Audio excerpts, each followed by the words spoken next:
Hi there, everybody. Today we're going to be reviewing one of my most famous movies, Fantasia.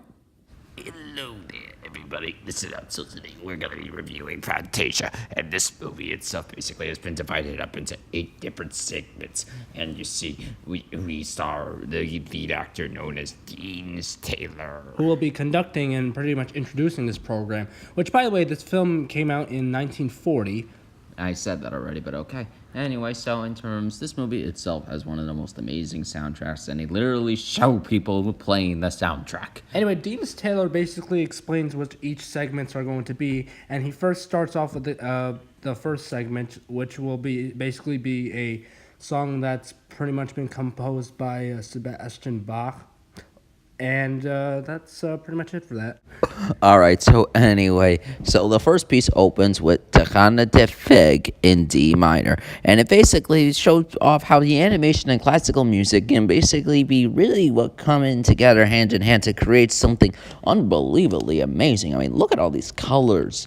I mean, it's just breathtaking, legitimately. And basically, that's the end of the first segment, in which the second segment, Deems Taylor presents, is the Nutcracker Sweep. And basically, these are selections from the ballet suite underscore scenes depicting the changing of seasons from summer to autumn and winter. Basically, that's what the animation starts doing in this segment. Yeah, I mean, overall, it's legitimately an interesting one. I mean, look at this already. I mean, this is clearly meant to, like, represent, like, say... Well, like I said, the seasons of the year. I meant winter. And in turns, basically, it's just really nice, and it looks like Tinkerbell, admittedly. It's kind of interesting. And pretty much all the notes to the songs in the Nutcracker basically match the movements of the animation, like I said, what this animation project is meant to present. So the Nutcracker had a variety of pieces, and basically it's presented with the fairies, the fish, the flowers, the mushrooms, the leaves, and including dance of the sugar plum fairy, the Chinese dance, the Arabian dance, the Russian dance, the dance with the flutes, and the waltz of the flowers. And basically, you can see one of those songs being presented by this dance of these mushrooms, which are very beautifully animated, as well as the flowers as well. I mean, you can think of it all as these flowers have their own tutu dresses. Well, if you really want to view it like that, I guess. I was viewing them more as just a bunch of, Actually, I wouldn't know what to view them as. Well, they're just flowers that are dancing as well as fish. Yeah, basically, in turns, yeah, it's a nice little way to do fish's name. I mean, it's very bright, colorful. And I do like the transparency in the animation. Basically, what this movie is meant to be is the visual and the audio to just be appreciated.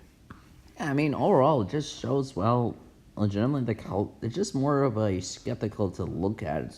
I mean, it's just all these colors and the fish. And the patterns as well.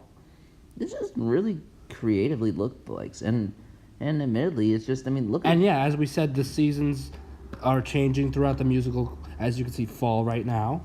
Which is probably my favorite of a bunch. I mean, look at the way the wind is just blowing them, and this is legitimately just, well...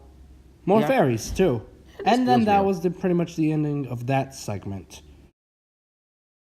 Alright, so basically, this next one is overall basically... Well, it's probably the most famous one of the entire movie. It's basically the animated segment where basically it's Mickey Mouse as the Sorcerer's Apprentice, as you saw basically with him in his robe. And basically, as you can see here, he's generally kind of a little tired of carrying all these buckets all the time. Of water. Always had to bringing them over to pretty much his, this wizard guy. So basically, after I would assume a long day, the wizard takes off his hat and leaves it on his desk to stay. And basically, well, the hat's also the source of some of his magic being the key word here. And basically, in turns, he actually uses it to bring this broom randomly to life. Basically, what the story is, he tries to use magic to get all the buckets of water for himself so that Mickey himself wouldn't have to do it. Yeah, and overall, it seems to be clever. But the thing is, however, basically, well, the broom is only kind of, well, trained to do that and that alone. At first, Mickey thinks everything's going good as the buckets of water get transported back to this cauldron in which he has to do. And Mickey thinks this is a good time, so basically he just keeps making the broom do it all until he takes a break. And this is where the problem arises. Yeah, overall, the problem really with this, notice how they're always spelling, for starters. Remember, it's starting to leave a noticeable mess. And this is where we get to the pretty much the most iconic, famous section of the film, where Mickey daydreams about being a wizard in the Starland. Yeah, and he also interacted with Dean earlier in the movie as well. And with that, and I like to imagine that it was during the dream sequence, while he was just daydreaming on the side. But the star sequence itself is really impressive on its own. But then after he wakes up, basically he wakes up in the flood. He thinks short, I wonder why there's so much water in that one area that would allow it to there to even be a flood. Well, because there was a fountain where he was getting all the water from. But basically, this is what the problem we were talking about. It was not trained to stop. It just kept going on and on and on. And then Mickey chopped the broom to death, but it turns out the thing's alive still somehow. The magic is still on, basically, of what Mickey did. And the broom comes back to life. And because all those little pieces are all over the floor, it makes multiple brooms. And this even creates an even bigger problem. Yeah, basically now, instead of tiny ones with an army, they just grow back to normal size, and basically, well... That's when Mickey realizes he done fucked up. Oh!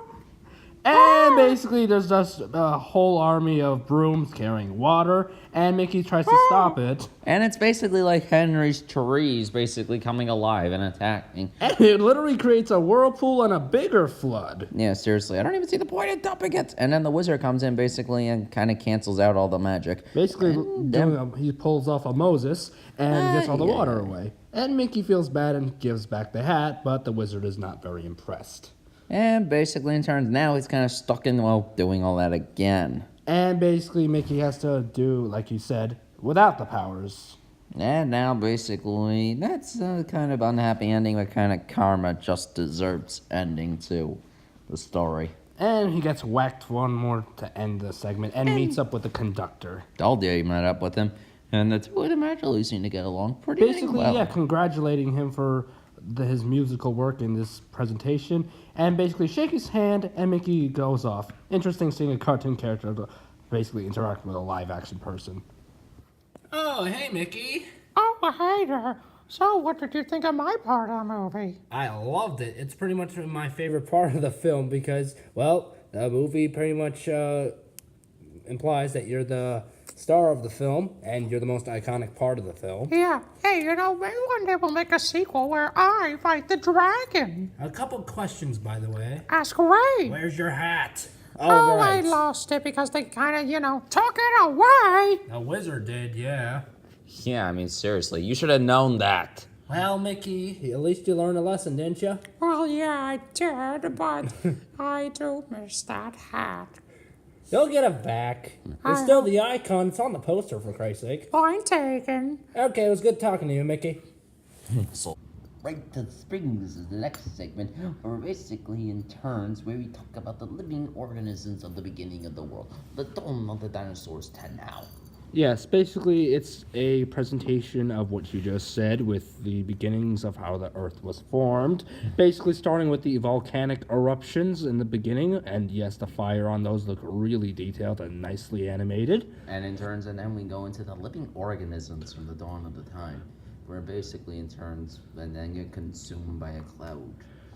And basically this is what Earth started with, small, tiny living organisms that would reproduce. I'm not. And then we go to the basically the living creatures that came from the water and walked on dry land. Yeah, basically we get presented ourselves with The dinosaur, which is pretty much the prehistoric or the Jurassic Age. well, more like the Cenozoic era, and not to mention the Triceratops. And other dinosaurs around. Basically, it's just showing all the life of how the dinosaurs were like. And basically, as everybody goes around, everybody Did we turn on the knows. Land Before Time by mistake? No, this isn't the Land Before Time. This is Fantasia from 1940. All these dinosaurs notice there's a giant T-Rex coming, and that's the predator. And all these guys have to run away because this T-Rex is all chasing them around. And in turns, basically, as the T-Rex one attacks, basically in turns, a lot of the animals are just running away. But the sad part is basically in turns, This Stegosaurus is in trouble because he actually get into a giant fight with this dinosaur and gets bitten a bunch of times while he tries to attack with his tail. admittedly, it's actually a decent fight. But unfortunately, Stegosaurus gets eaten, gets bitten. They try to keep fighting with the tail, and unfortunately, he just bites him to the point where he just loses the fight and dies. And it's dark, it's depressing, and sad. But this is not where the dinosaur age ends yet, my friends. Basically, a drought happens. Uh-oh. A drought happens. Yeah, and basically the dinosaurs aren't dead yet. They are slowly dying because they're pretty much walking the land trying to find water in the ground. My guess is the comet hit by that point. Pretty much, there's very little water. The trees are dying, and the only water they're finding is very few water in the sand. And they'll say it's going to be sandy. Pretty much, they're all trying to get and as much water as possible. The sun gets way too hot, and all of them try to find a new place to go to. But unfortunately, on the way, many dinosaurs are too hot, too exhausted, and eventually just die out from the heat. It's just sad and depressing. They're pretty much in this dust bowl now, and all of them are just, as you can see, this guy passed out completely from exhaustion, and the heat is getting worse for them. And basically, any of these dinosaurs who die gets eaten by other predators, and basically that's where you find their bones in the ground. And that's how years and much years later we discover their bones and put them in a museum. Needless to say, That was the end of that segment. it's dark. Yeah, that's what happens. And pretty much the movie goes into a 15-minute intermission as every one of these guys basically packs up their stuff, leaves it there, and just goes on for a break.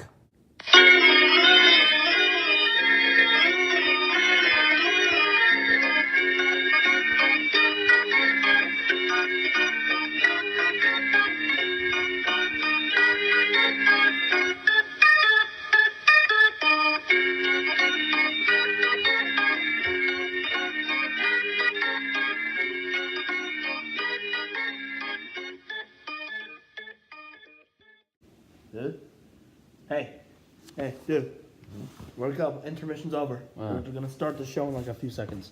Okay. Alright, let's go.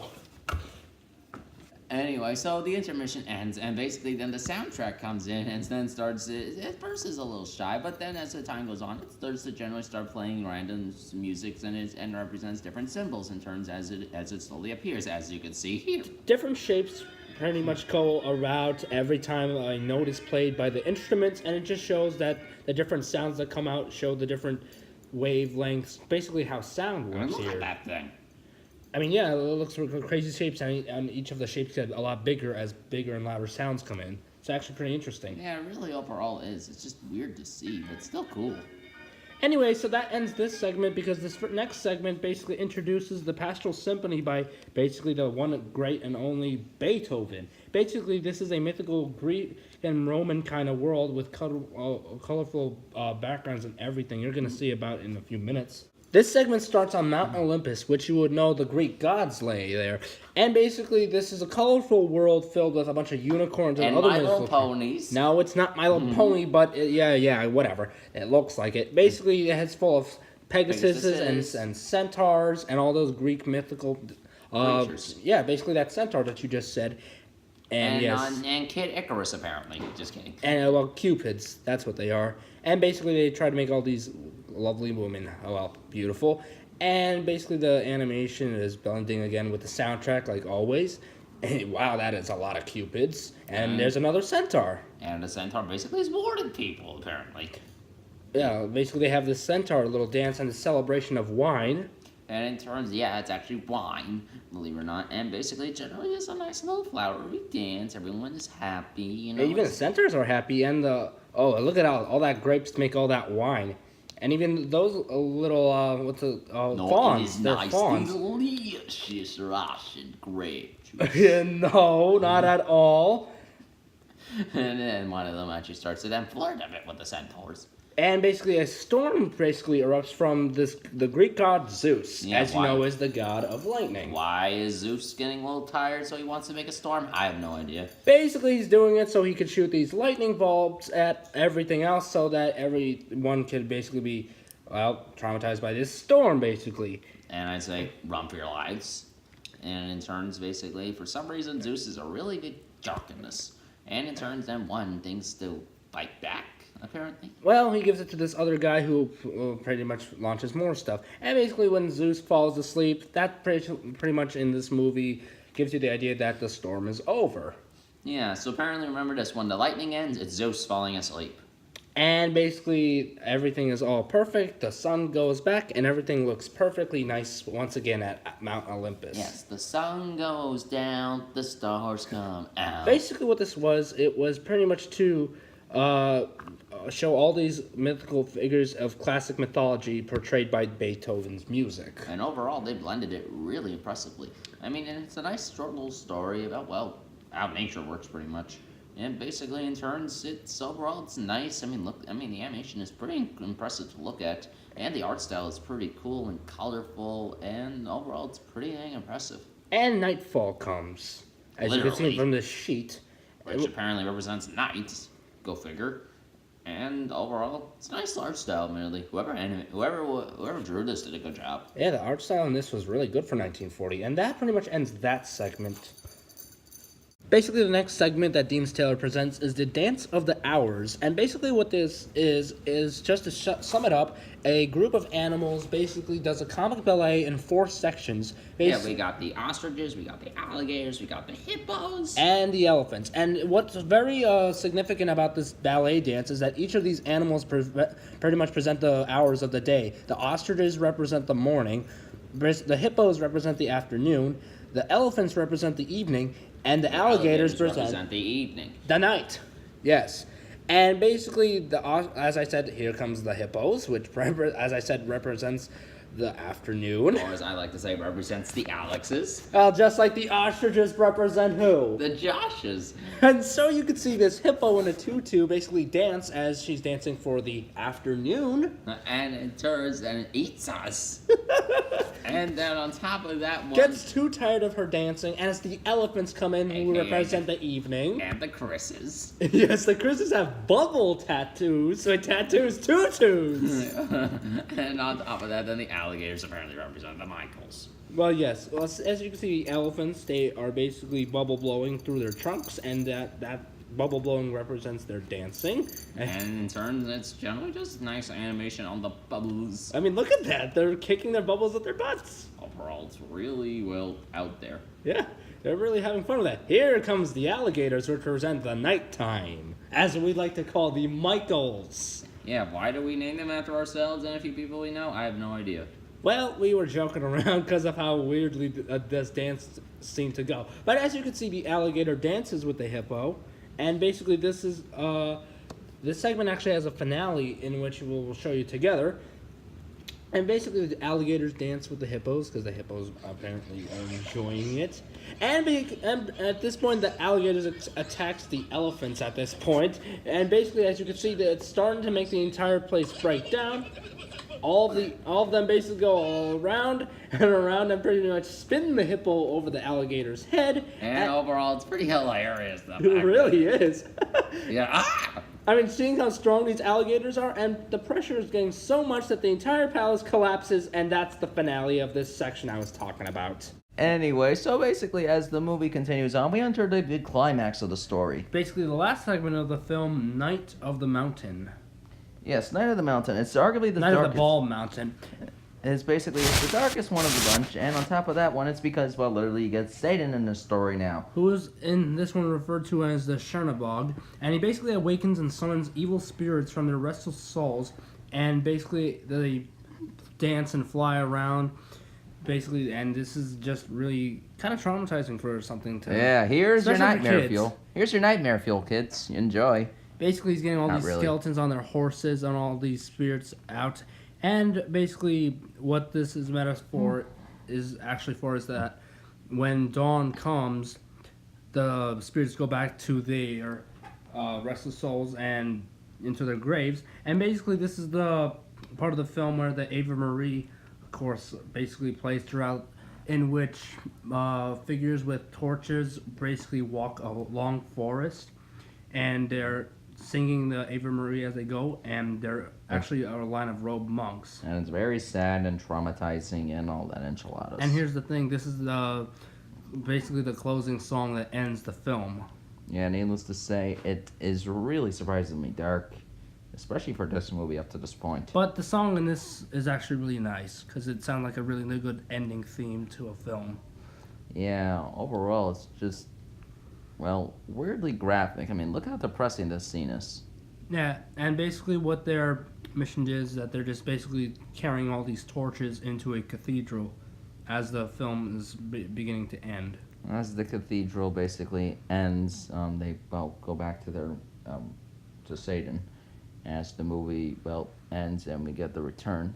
And basically, what the end of the film is a sunset from the view of the cathedral itself. And as the cathedral shows, you get really nice looking, a really nice slowly moving art style with the animation. Basically, it really nicely complements each other, and it makes it feel nice, a little warm and fuzzy after experiencing all that nightmare fuel. And this is basically the sunset that actually ends the film. Yeah, basically, cue your Lion King joke here. Yeah, but yeah, this sunset is basically what ends the film, and that's pretty much it. Yeah, it's overall interesting. The intermission over yet? The intermission's been over already. Anyway, it's time for the brief overview. Oh yeah. Okay, so So, Fantasia. It's yeah. not really a movie about a story, which is first for this channel. It's more of a visually events, and needless to say, how they all connect through the music. In terms of like animation with the classical music. It's overall pretty impressive, and we don't really have a main character besides Mr. Conductor. And of aka course Mickey Mouse, who's the main icon of Disney. Yeah, needless to say, and I'm sure that, Walt Disney himself probably voiced him in this. Walt Disney was actually, he did work on this. Yeah, needless to say, the art style is pretty impressive. I say art style because people seem to generally confuse art style and animation. The art style is more what the characters look like. The animation It's is the overall movement. Yeah, so really people get mixed up all the time. So I just figured to kind of clear the air a little on that. Yeah. Overall, though, And in terms of overall story, the Sorcerer's Apprentice version of this film is what is actually one of the stories that's in it. yeah, as a kid, I used to generally relate that the plot of the movie was Mickey basically being trained by a wizard to fight a dead demon. At least that's what I originally thought. Then I watched the movie and it was like, wow, this is completely different. Right. Kind of wish that was the plot, though. That would have been interesting. Yeah. Needless to say, this movie itself, though, is definitely. It's actually really nice to see when you look at it from an animation point of view. Yeah, it's really nice to look at all the colors. You got some blues, some yellows, some greens, but you got some reds and But grays. overall, the animation, this animated movie for 1940 is actually really impressive. You sure this was made in 1940 and not, Well, there is a 1999 Fantasia movie called Fantasia 2000, I believe. a Fantasia 2000 made in 1999? What were they thinking? Well, it's not the only one. Yeah, that's true. We got, I think Pokemon 2000 was like that too. Yeah, that was released in 99 too, which is kind of weird in hindsight.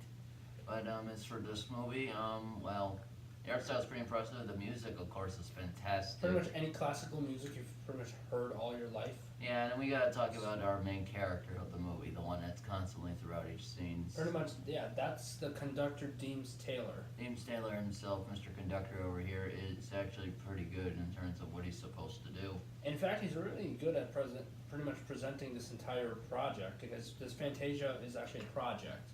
Yeah, needless to say, it's overall a really impressive work with good animation and good storytelling. Well, kind of good. Good storytelling. You got the animal section in the middle out of nowhere with. And also, it's actually nice seeing the Greek mythology parts too, with the Greek god Zeus. Yeah, that was pretty impressive too.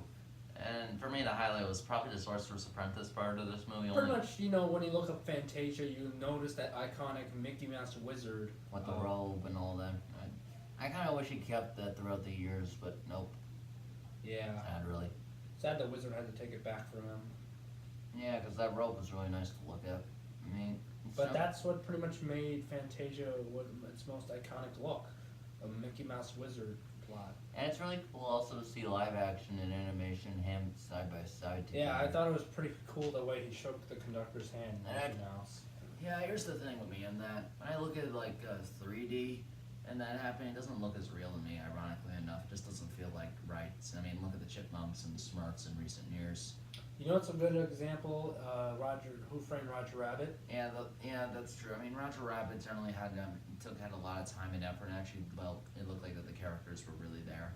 And they did, their animation movements did try to pretty much match the live action movements of the actors. Yeah, like how this movie did. And needless to say, as a result, you actually are tricked to believe that I they mean- were there. Heck, I kind of believe it.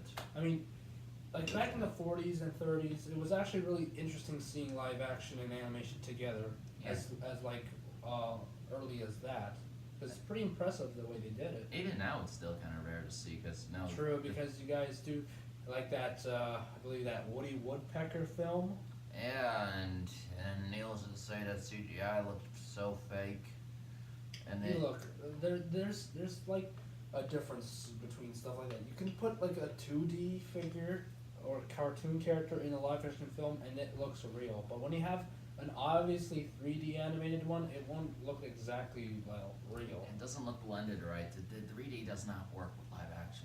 For a good example of a 2D live action movie that didn't do well was that reanimated film that pretty much became the Out of Jimmy's Head series for Cartoon Network. Yeah, the thing that it was basically the pilot for Seeing Real, pretty much. Yeah. Overall, basically that.